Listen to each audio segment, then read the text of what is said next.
Good morning, ladies and gentlemen. Today we are at session 11, which discusses research proposal and research report. Having discussed how to cite the works of others and acknowledge those works through a bibliographic list, we move on to discuss the meaning of research proposal and its components. So this session focuses on how to write good research proposal. After completing this lesson, you should be able to do the following: explain what a research proposal is, describe the various components of a research proposal, write a good proposal, explain what a research proposal is. Okay, I've said that already. Then list the main components of a research proposal, describe how to write a research proposal, and then draft your own research report. So we may be concerned, or we will be concerned with three main things: preparing research proposal, sections of a typical research proposal, and then general outline of a research report. Here are your usual references.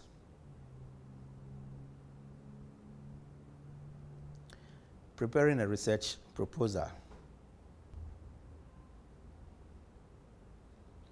Now, what is a research proposal? Newman says that it is a document that presents a plan for a project to reviewers for evaluation. A document that presents a plan for a project to reviewers for evaluation. And it has many purposes.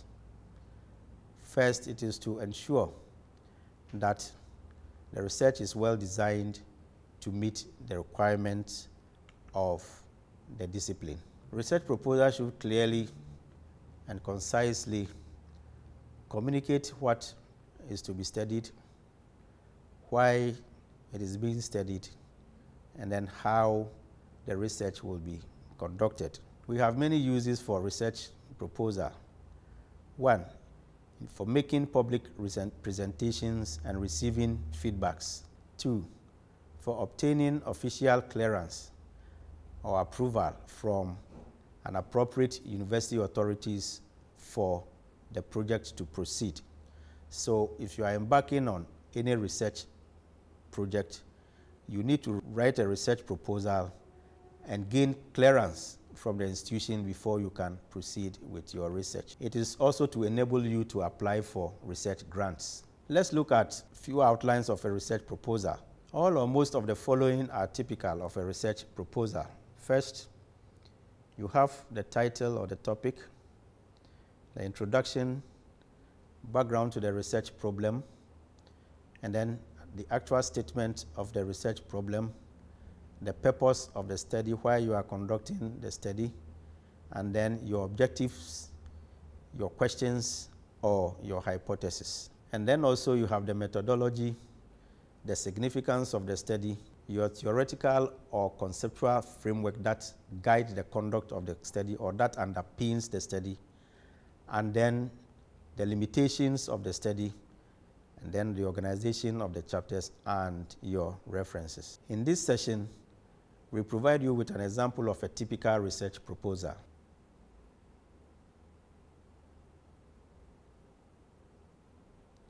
First, as we saw, you have the topic or the title.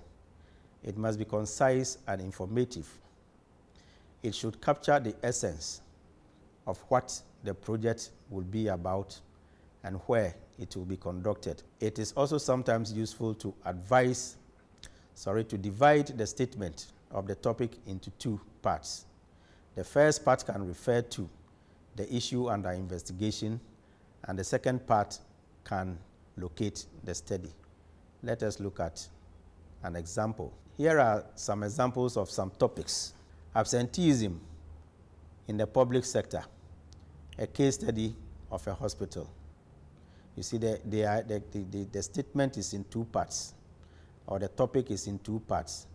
The first part is saying absenteeism in the public sector.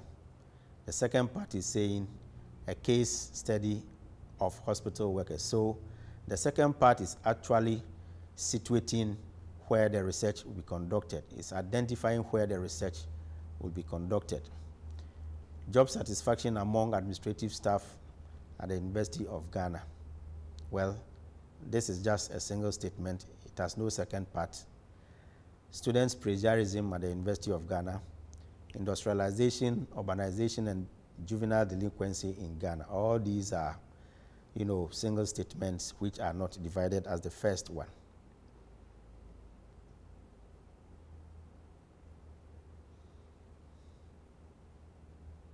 Most of the topics can be stated at various levels of precision. For example, let's look at one of the topics, juvenile delinquency and the breakdown of family and religious values in the context of industrialization and urbanization in Tema, Ghana, or juvenile delinquency in Ghana, the breakdown of family and religious values in the context of industrialization and urbanization in Ghana. In Tema, Ghana, in trying to craft your topics, you have to be very innovative and crafty as well. If any difficulties are encountered, you see your supervisor. Now, the background to the research problem. This would require discussion of how the problem has arisen, who views it as a problem, evidence of its existence, and then provide the context in which it occurs, and then who are the stakeholders. This will provide you with a background of your research problem.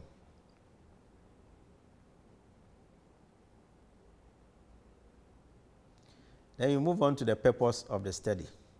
It is important to state what the research is designed to achieve, what it is intended to contribute to the state of knowledge in the discipline, and then what contributions it will make to, say, a group, a community, organization, or to society as a whole. Let us look at a few examples of objectives. Your objectives may be any of the following: to determine the rate of absenteeism among hospital staff, to identify what groups of hospital staff most frequently absent themselves from duty, to determine the effects of absenteeism on patient care and hospital management, to find out why absenteeism occurs, and all that. These are examples of research objectives. Research questions. Now pay attention here. When you have stated your objectives, you translate these objectives into research questions, and the questions must necessarily synchronize with the objectives. So with the first research objectives, we have this research question: what is the rate of absenteeism among hospital staff? And then with the second, what group of hospital staff most frequently absent from work officially? And then what effect does absenteeism have on patient care and hospital management? All these have been stated already as objectives, but what we are saying here is that sometimes it is necessary to have research questions to guide the conduct of research. In some jurisdictions, you can only have research objectives and that is all. For some, you are expected to craft the research questions as well. Now, when you have research questions and you have research objectives, you don't have hypothesis. You may have research questions, either research questions or research objectives, or hypothesis. In the absence of hypothesis, we have research questions and research objectives.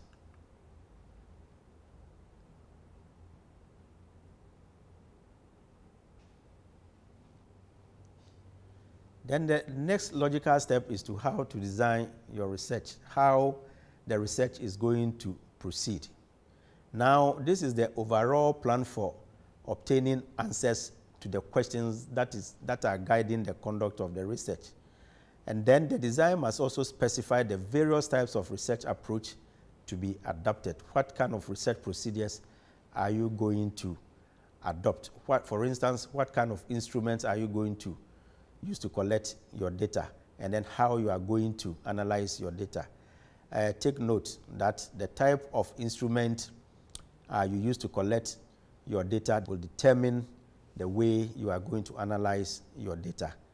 In this regard, for instance, if you are using the interview to collect qualitative data, the ways we analyze qualitative data differ from the ways we analyze quantitative data. And so the design also will specify the population and sample size and then indicate how the data will be collected.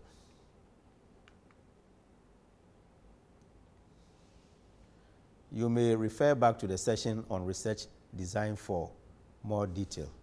And then also you craft your theoretical framework. Here you have to review the theories that are relevant to the topic under investigation because, as we have said early on, it is what the theoretical framework is what will underpin the study. And then your work will have some limitations which you have to identify and list them. Maybe you did not get much support by way of funding. Maybe you did not achieve 100% response rate. And then list all the difficulties you encountered which may have affected, your results in one way or the other. And then you come to the organization of your chapters, and then you list your references. So let us now here look at the general outline of a research report. What we looked at early on, or just finished looking at, is the research proposal. When you have conducted the research and you have analyzed the data, you need to present a report. And this is what we are going to look at. We are going to look at the outline of a typical research report. First, you have the abstract. If you take any normal thesis, go and take any thesis at all, you see that the first page, or about 2 or 3 pages, you see the abstract. There, the abstract is just a brief statement of the problem, the procedures, and the main findings of the research, and it normally does not exceed 200 words. And then you have also the title, which serves as part of the abstract and should be within a reasonable length, descriptive of the study. And then you have the acknowledgement, the table of content. You need table of content if the report is a fat one. And then you have list of tables, that is if they are needed. And then also list of figures. These are graphic illustrations other than tables. You come to the main text where the first item provides the introduction and statement of the problem with all the sub-items that you find there.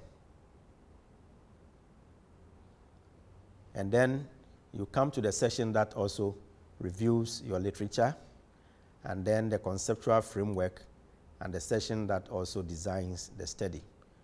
Under the design of the study, some of the things we expect to be included are the population and your sample, the sources of relevant documents that you collected, and then data collection techniques, and then data analysis techniques. So the fifth item is the results. Here, depending upon the nature of the study, if it is a quantitative study, you will use descriptive statistics to analyze your data. So you may have inferential statistics, and then interpretation of the data and conclusion, limitation of the results, recommendations, if any. Now, if it is a qualitative study, as I've said, we have software that facilitates the analysis of qualitative data. And in that case, you don't need any inferential statistics whatsoever. And then we have what we call the back of the report. When you have summed up everything, the next thing to do is to acknowledge all the sources where you have borrowed ideas from. This is very important. So if all the books, the journals, primary sources, secondary sources that you have borrowed ideas from, it is important that you acknowledge the sources, and you do that in the references. And then also you provide bibliography if necessary. But once you have provided the reference, there's no need for bibliography. In fact, let me show you the difference between bibliography and references. Bibliographies will contain all the works that are relevant to your topic, but you may not have consulted some of them. So in fact, there is no need whatsoever to provide, or to cite sources that you have not actually used. But let me stress here that it is very, very important to cite every individual source that you have borrowed ideas from. You have to give credit to the sources. Ladies and gentlemen, thank you once again for listening. Go through this lecture as I have always advised. Read the relevant portions of your handouts alongside the textbooks, and then try your hands on some of the questions I have provided. Thank you for listening. We shall meet again.